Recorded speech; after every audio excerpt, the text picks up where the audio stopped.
चमकपुर गांव में गोपाल नाम का एक लड़का रहता था। उसकी सौतेली माँ और बाप ने उसे घर से निकाल दिया था। उसकी सौतेली माँ ने सब कुछ अपने और अपने बच्चों के नाम पे कर रखा था और गोपाल को हिस्से के नाम पे 3 गायें दे रखी थीं। गोपाल पढ़ा लिखा तो बहुत था, पर नौकरी ना मिलने के कारण उसने सोच लिया था कि वो अब उन तीनों गायें की खूब देख रेख करके उनसे जो दूध मिलेगा उसे बेच के अपना कारोबार चलाएगा। अब मैं बिल्कुल अकेला हो गया हूँ। गौ माता, तुम तीनों के अलावा मेरा अब कोई भी नहीं है। बस मेरा घर चलाने के लिए तुम तीनों को मेरी मदद करनी होगी। तीनों गायें बहुत ही हट्टी कट्टी और जवान थीं और रिश्ते में भी एक दूसरे की बहनें लगती थीं। चंपा, चमेली और मैना। मैना सबसे बड़ी और समझदार गाय थी। चंपा गर्भवती थी और चमेली को अभी अभी बच्चा हुआ था। वो दूध दे रही थी, जिसके दूध को बेच के गोपाल का थोड़ा बहुत घर चल रहा था। पर गोपाल को अब चंपा और मैना पे पूरा भरोसा था कि जब उनका बच्चा हो जाएगा तो वो खूब दूध देने लगेंगी और जिससे उसका कारोबार अच्छे से सेट हो जाएगा। देखा चमेली बहन, हमारे मालिक को कितनी उम्मीदें हैं हम तीनों से। हाँ चंपा, सुना मैंने, मालिक ने हमसे कितनी सारी उम्मीदें लगा रखी हैं। और उम्मीद रखे भी क्यों ना, कितना समय खर्च करते हैं मालिक हम पे और कितनी सेवा करते हैं हमारी, कितना खिलाते पिलाते हैं हमें। और फिर हम मालिक की उम्मीदों पे खरा ना उतरेंगी तो धिक्कार है हमारी जिंदगी पर। सही कह रही हो बहन तुम। चलो हम तो मालिक के लिए कुछ ना कुछ कर ही लेंगे। तुमने बच्चा दे दिया है, दूध भी दे रही हो, मैं भी गर्भवती हूँ। थोड़े दिनों में मैं भी बच्चे को जन्म दे दूंगी, फिर दूध भी देने लगूंगी। लेकिन इस मैना दीदी को देखो, हम दोनों से बड़ी हैं, एक बार भी बच्चा ना दे पाई आज तक। क्या इसका फर्ज नहीं बनता मालिक के लिए कुछ?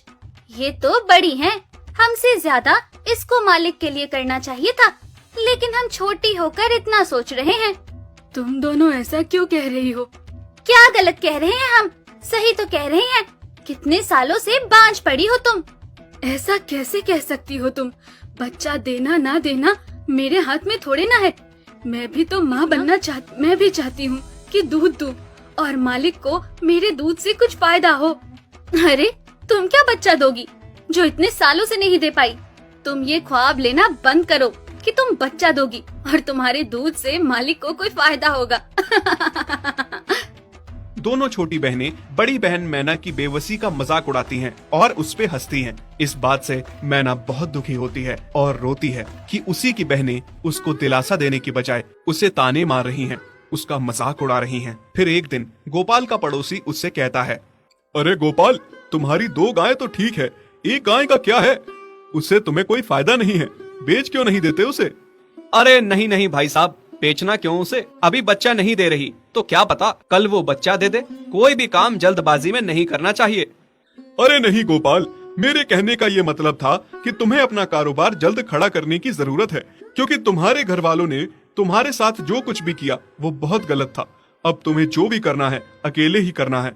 आगे शादी भी तो करनी है तुम्हें, उसके लिए भी खूब पैसा कमाना पड़ेगा। जब तुम्हारी सारी गायें दूध देंगी तभी तो कारोबार अच्छा चलेगा ना। हाँ, बात तो तुम सही कह रहे हो भाई। मेरी मानो तो तुम अपनी गायों को क्रॉस करवा के देख लो, शायद उससे बच्चा हो जाए। हाँ, ये सुझाव तुमने सही दिया, मैं कल ही ऐसा कर लेता हूँ। सुना तुमने मैना बहन मालिक की बातों को? कितना परेशान है मालिक तुम्हारी वजह से, पर तुम्हें तो कोई बात कह ही नहीं सकते। झट से बुरा जो मान जाती हो तुम। मैना ये सब सुन के बहुत दुखी होती है, पर करती भी क्या, उसके हाथ में कुछ नहीं था। गोपाल ने मैना को क्रॉस करवा के भी देखा, पर उसका भी कोई फायदा नहीं हुआ। गोपाल, जो सुझाव मैंने तुम्हें दिया था, क्या वो तुमने आजमाया? हाँ भाई, वो भी करके देख लिया, पर उसका भी कोई असर ना हुआ। ये गाय किसी काम की नहीं है गोपाल, मेरी मानो तो इसे बेच दो। मैं सोच रहा हूँ एक बार फिर से क्रॉस करवा के देखता हूँ, शायद कोई बात बन जाए। देख लो, पर मुझे नहीं लगता। देखा, इन लोगों को भी पता चल गया, तुम बच्चा नहीं दे सकती, तुम बांझ ही रहोगी। सही कह रही हो तुम दीदी, इतने जतन करने के बाद भी बच्चा नहीं हो रहा तो अब क्या होगा? गोपाल मैना को एक बार फिर से क्रॉस करवा लेता है। दोनों बहनें चंपा और चमेली मैना के बांझपन का मजाक उड़ाती हैं और उस पे खूब हंसती हैं। फिर एक दिन मैना चमेली के बच्चे के साथ खेल रही थी कि तभी चंपा देख लेती है। हाँ देख तो चमेली दीदी, ये मैना दीदी तेरे बच्चे के साथ क्या कर रही है? मुझे समझ में नहीं आ रहा, तू इस बांझ के साथ अपने बच्चे को कैसे छोड़ सकती है? जब मेरा बच्चा आ जाएगा